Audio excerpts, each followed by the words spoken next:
Fala, nação havaiana, tá começando mais um pré-jogo aqui no canal Isto é Avaí.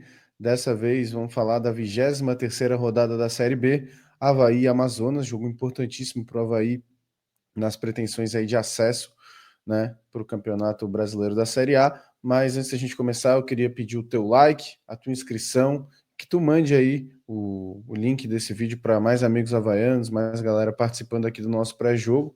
Lembrando que a gente vai fazer uma live de pós-jogo após a partida, quando a gente chegar em casa. Então já fica ligado aí e vem para a live aí da alegria se tudo der certo. Felipe, partida importantíssima para o Avaí, né, que está com 33 pontos, nono colocado nesse momento, mas vencendo, pode ir a 36, que é a mesma pontuação do quarto colocado hoje, Criciúma.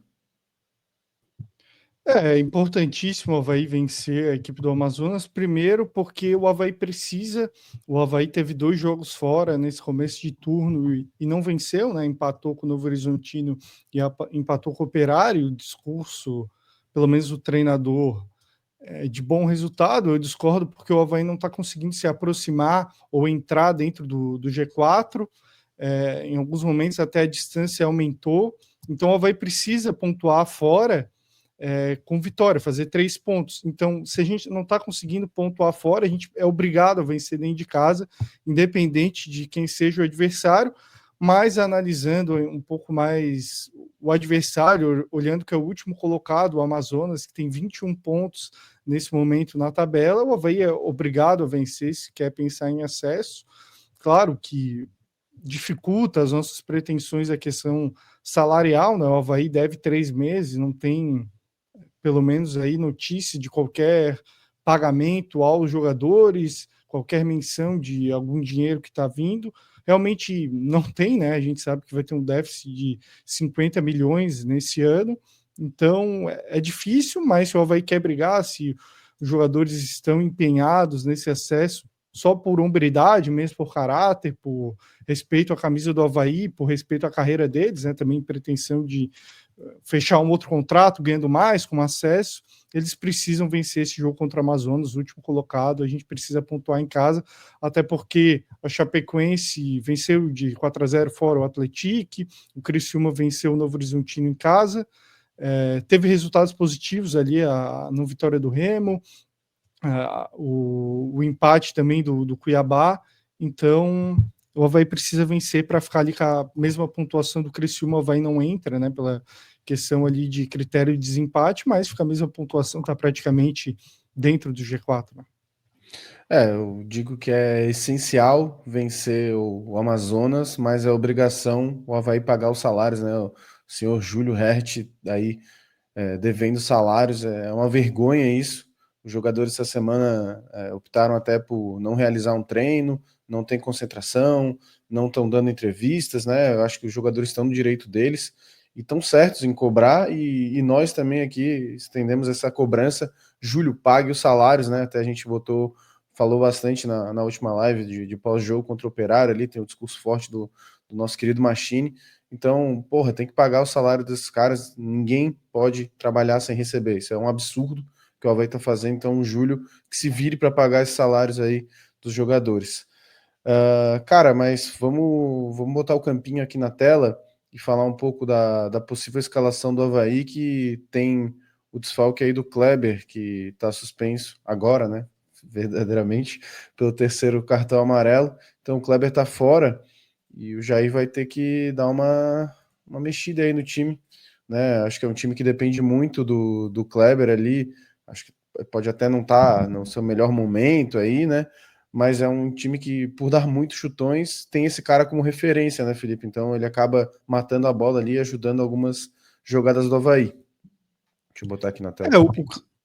O Kleber não está num momento incrível, né? O Kleber fez um gol, o último gol ali contra o Botafogo de Ribeirão Preto, um gol de pênalti, mas assim, o Kleber é um jogador muito importante, ele não está na sua melhor fase. Na última partida teve o lance ali que ele poderia ter feito o gol, que ele dominou, demorou um pouquinho para dominar, né? E acabou finalizando bem, só que o zagueiro da equipe do Operário tirou a bola dentro do gol. Algumas pessoas falaram, pô, o Kleber perdeu o gol, não dá para perder. Acho que realmente era uma chance clara, Mas também ele demorou um pouquinho, mas também foi um lance difícil, uma bola rápida. Ele ainda finalizou bem, mas realmente perdeu o gol. Não está no momento incrível, mas ele é titularíssimo da equipe do Avaí. Um jogador que sai da área, faz pivô, ganha muita disputa, né? Com os zagueiros, ele é o jogador que mais tem disputas aéreas na competição. Um atleta que ganha bastante no alto, até pela altura, mas sabe fazer um pivô, ajuda a armar o time do Avaí, né? Saindo da área. Poderia ter mais gols, ele perdeu alguns gols, mas eu acho que ele também não faz tanto gol por essa característica de sair da área, ter que gerar jogo, então vai fazer muita falta, principalmente porque o Avaí é um time que abusa também de bolas longas, principalmente com o Eduardo Brock, que tem essa característica de tentar bolas longas, e o Kleber é essencial para esse tipo de esquema, né? Então vai fazer falta, ainda mais porque não tem outro com essa característica. O provável jogador que vai entrar nessa ausência do Kleber, nessa posição dele, será o Igor, né, que é um atacante com outra característica, que ele exatamente tem essa dificuldade na maior característica do Kleber, né? O Kleber é aquele cara que sabe jogar de costas, sabe ganhar bola aérea, sabe fazer casquinha, sabe gerar jogo fora da área. O Igor, por outro lado, né, ele justamente tem essa dificuldade técnica de matar a bola, de fazer pivô, de gerar jogo fora da área. O que o Igor tem ele faz um bom facão, ele sabe se posicionar legal ali para finalizar, às vezes dá o último toque na bola, o gol que parece fácil, mas é difícil porque ele tem aquele senso de colocação, às vezes que até falta para o Kleber. Então é uma outra característica, mas claro, se ele for bem servido ali, ou nem se ele for bem servido, ou se ele achar uma brecha, ele pode fazer um golzinho, um atacante ali para composição, é um atacante que também ele tem uma característica, aí dá para ter essa semelhança com o Kleber, que são dois jogadores que marcam pressão, que ajudam a tentar roubar uma bola do goleiro, a roubar a bola do zagueiro. O Kleber fez um gol assim contra o Chapecoense, né, disputando com o goleiro da Chapecoense. O Igor tem essa característica também de disputar a bola com o zagueiro, de roubar a bola, de gerar essa marcação, para marcação-pressão, é um bom jogador. Então, não sou um grande fã do Igor, né, que, como o Diego Canhete, mas é o que tem, né? Não tem outra grande opção. O Wrigley teve poucas chances, né? Então, Felipe, é o que tem. E outra opção que o Jair pode fazer é preencher o meio, né? Jogar com 4 homens no meio-campo ali. Se o JP tiver disponível, ele pode jogar com o Zé Ricardo, João Vitor, JP e Marquinhos Gabriel, que foi até, se eu não me engano, o meio-campo que deu certo ali contra o Botafogo. Foi um jogo até parecido, né? Um time que estava bem lá atrás. E fazer o ataque com Manga e Negueba, né? Acho que é uma opção também, né, para o professor Jair, mas aí depende do JP estar disponível ou não. Sim, eu acho que a tendência deve ser essa escalação. Claro que a gente não tem grandes informações ou informações privilegiadas, né? Eu diria que até o contrário, pela nossa cobrança, a diretoria do Avaí, o que a gente menos tem informações, privilégios, sim, porque a gente se importa, né, com o Avaí, cobra porque quer ver o bem do clube. Se a gente quisesse pensar em falar com o jogador, ter algum arrego, né, a gente pagaria pau, falaria bem, tentaria contemporizar para ter esse privilégio de entrevista com o treinador, entrevista com o jogador, mas eu acho que daí ia perder o sentido e a gente não ia botar a cabeça com tranquilidade no travesseiro para dormir, sabendo que está fazendo uma coisa ruim pro Avaí, né? Então, acredito que deve ser escalação, mas também não me surpreenderia de uma escalação com 4 no meio campo, mas isso realmente ia depender do JP voltar, porque precisa de um jogador com essa característica, né?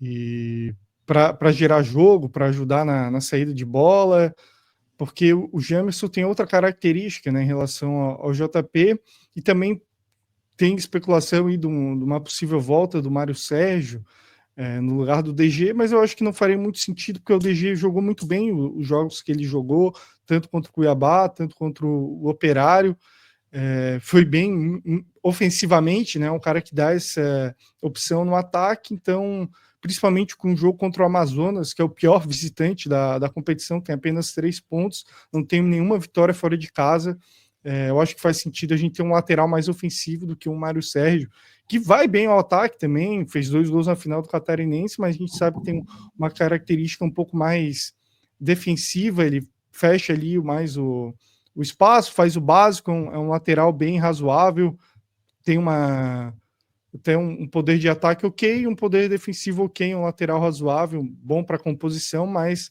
desde a lesão não voltou também, lesionou de novo, acho que não faria sentido essa volta do Mário Sérgio no momento. Né? Se o JP tiver, né, 100%, eu entraria com essa escalação aí, né, com 4 no meio e 2 no ataque, até porque, como tu bem falou ali, das características do Igor, não são as que mais me agradam, principalmente, né, num jogo que o Avaí tem de ter mais a bola. Então, é isso aí do Avaí, né, Felipe? Não sei se queres falar mais alguma coisa, tua preferência de escalação. Tu iria com 4 no meio ou o Igor no ataque? Eu acho que só se o JP tivesse disponível, daí o João Vitor, eu acho que ele faria essa de homem, onde está o JP ali, do meia mais ofensivo, e ele tem uma característica interessante quando ele joga um pouquinho mais livre, que é de finalizar fora da área, se bem que no último jogo contra o Operário o João Vitor estava bem abaixo, né? Mas acontece, né? Oscilações são normais, e também essa escalação faz sentido porque o Zé Ricardo ele consegue fazer uma saída de 3 e dá para liberar bastante o DG e o Marcos Início para serem praticamente mais delanteiros, mais jogadores de ataque do que propriamente laterais defensivos, né? Então, não quer dizer que tu tirar um atacante, o teu time vai ser mais defensivo. Eu acho que ele pode ser até mais ofensivo. A gente pode lembrar do time de 2009 do Avaí, que tinha 3 zagueiros e era um time extremamente ofensivo. Isso aí, então, passado o Avaí, queria só, antes da gente falar da arbitragem, falar do histórico de confrontos, né? São 3 jogos aí entre Avaí e Amazonas. Uma vitória do Avaí, um empate e uma vitória do Amazonas, então o Avaí pode, né, passar à frente nos confrontos, até porque o Avaí ainda não venceu o Amazonas na ressacada, né? O jogo foi 1-1 no ano passado, até foi o jogo que iniciou a derrocada ali do Gilmar Dalpozo.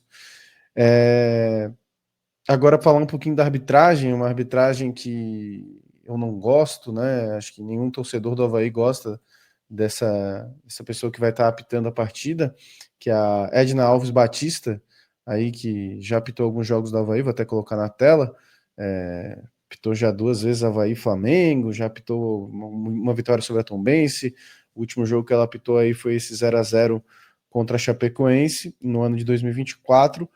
Só que o que ficou muito marcado, né, Felipe, foi esse confronto aí contra o Confiança em 2021, que ela fez uma lambança aí, marcou 2 pênaltis que não foram contra o Avaí, e na época atrapalhou muito o Avaí, né? Ainda bem que o Avaí conseguiu o acesso. Tem uma curiosidade, esse jogo foi o último gol do Rômulo pelo Avaí. Cara, esse jogo aí foi um total absurdo. Ela marcou 2 pênaltis inexistentes, além de picotar toda a partida. E esses dois, na época já existia VAR, né? Para alguns aí que torcem para outros times que nunca jogaram uma competição nacional com VAR, em 2021 na Série B já tinha VAR.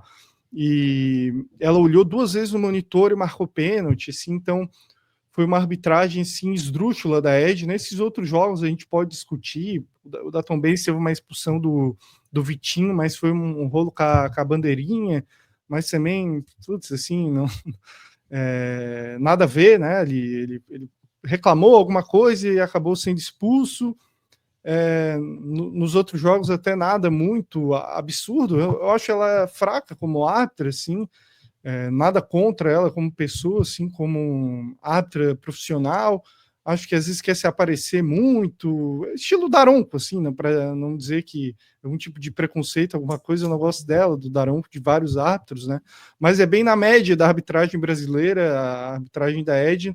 Mas depois desse jogo aí do Confiança, cara, foi muito absurdo aquele jogo, muito absurdo. Era um jogo que se o Avaí vencesse, ele entrava assim muito na briga do título daquela Série B.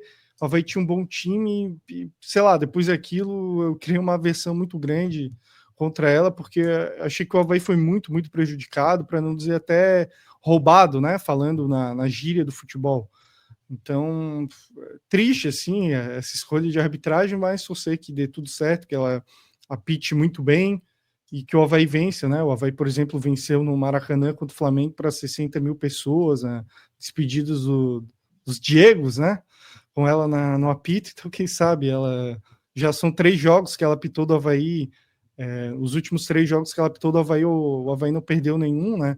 2 vitórias fora, contra o Flamengo e Tombense, um empate em casa contra a Chapecoense, quem sabe o Avaí consegue mais uma vitória aí no apito da Edna, torcer para que dê tudo certo, que ela apite bem e que o Avaí vença, que a gente não tem que reclamar de qualquer tipo de arbitragem, de erro de arbitragem da Edna, porque é chato, né? Ter que reclamar de qualquer coisa, arbitragem de jogador, de diretoria.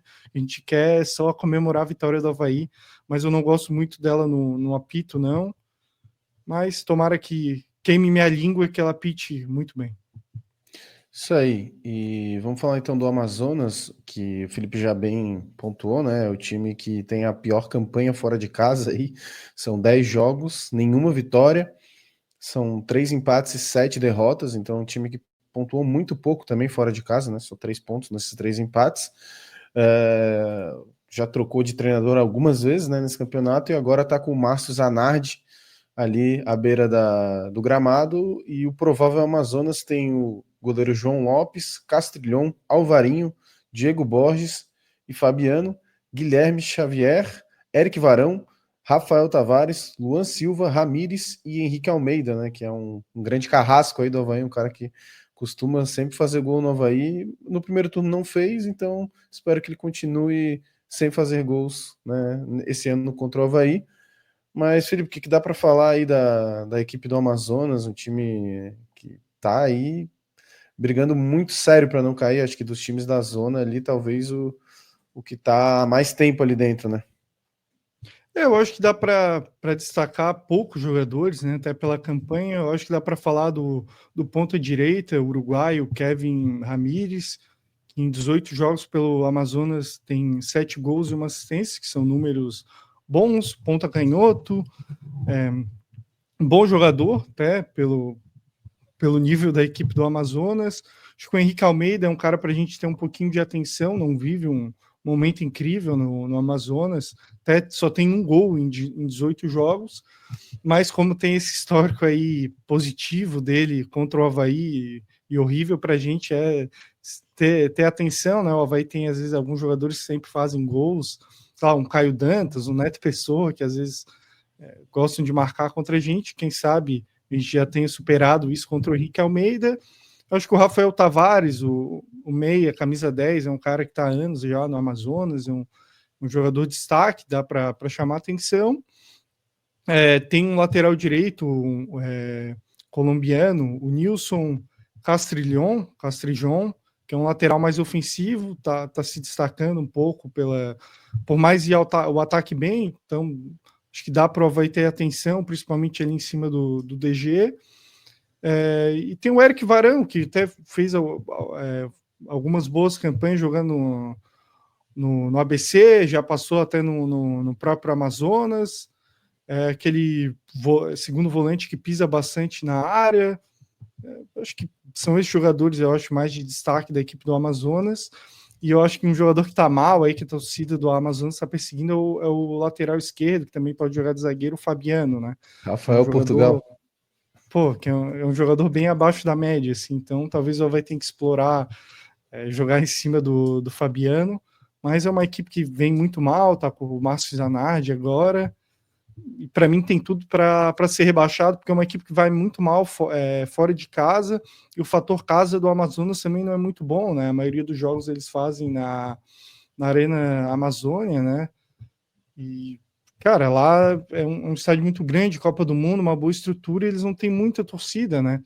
Aí tu tem um estádio de 40 mil pessoas, para tu botar 2 mil, parece que tá vazio. Então, parece não, está vazio e talvez se ele tivesse um estádio mais acanhado, como eles já fizeram alguns jogos, um estádio mais acanhado seria mais inteligente para eles serem um fator casa melhor.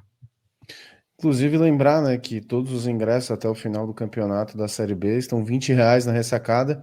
Então você que está na dúvida aí, vou no jogo, não vou, tá R$ 20 aí É um bom momento aí, você que não é sócio, comparecer, e você sócio também, ir à ressacada, faça o check-in, né? Até me lembrei agora, tem que fazer o check-in para a partida. E, cara, vamos falar então das nossos palpites aí, já peço para a galera deixar o palpite também nos comentários. E vou começar aqui, hoje é dia de Emerson Ramon, cara. Emerson Negueba vai fazer um carnaval em cima do Fabiano Rafael Portugal ali e vai marcar seu primeiro hat-trick com a camisa do Avaí, que não veio contra o Botafogo. Vai ser 3-0 para o Avaí, 3 do Emerson Ramon.